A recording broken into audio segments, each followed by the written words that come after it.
It is vital for teams to keep their data safe and secure from hackers and cyber attacks. But why is it so important, and how do they do it? Before we jump in, here's a quick IT lesson relevant to this video that I thought I'd share with you. When I refer to data, I mean information. Computers, well, I hope you would know what a computer is. And a network is what connects those computers. So your router at home, which you use to connect to the internet, is part of your home network. Business networks are just that, but on a much, much larger scale. Unfortunately, protecting these components is rather difficult, as there's a lot of different cyber attacks.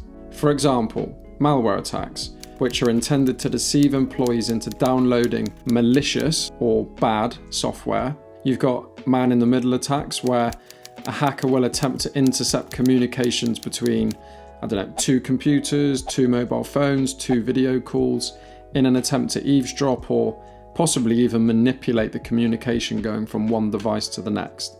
Although cyber attacks are all designed in different ways, their intention is always the same: to obtain access to a company's network, business information systems, and data with the intention of deleting it, manipulating it, or even holding it at ransom to that company. For F1 teams, it's their systems and that data that's absolutely paramount to keep secure, and is why they spend millions and millions and millions of pounds on partnerships every single year related to cybersecurity. You'll see on the side of the cars, the helmets, Mercedes partner with CrowdStrike, Ferrari with internet giant Kaspersky, McLaren have recently signed up with leading AI security firm Darktrace, and Williams with Acronis, and the list just goes on and on and on. But what are the secrets that F1 teams are trying to keep so secure, and why are they spending so much money on it? Let's first look at the cars on a racetrack.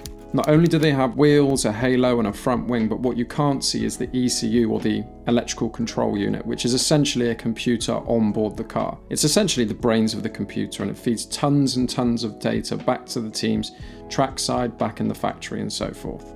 Nor can you see the roughly 300 sensors on each car that generate over 1.5 terabytes of data each race weekend, which comprises of a lot of different data points.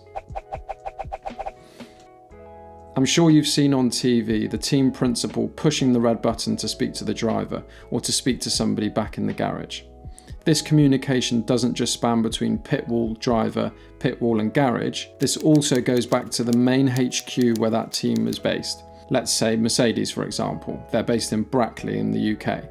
If they're in Bahrain for a weekend, that communication is not only going within Bahrain, but it's also going across continents, all the way back to the UK. Outside of a race weekend, you've got the team's IP, or their intellectual property.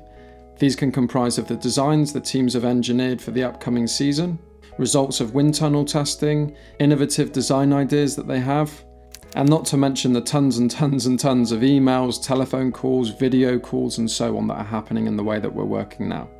Unfortunately, there are millions of these attacks every year, and the scary thing is that around 5% of them are actually successful. And of those 5% of successful attacks, the majority of those businesses will not be able to recover from that loss of data. Anyway, I hope you've enjoyed this short video on data and security in Formula One. If you found it interesting, consider subscribing, and I'll see you in the next video. See ya.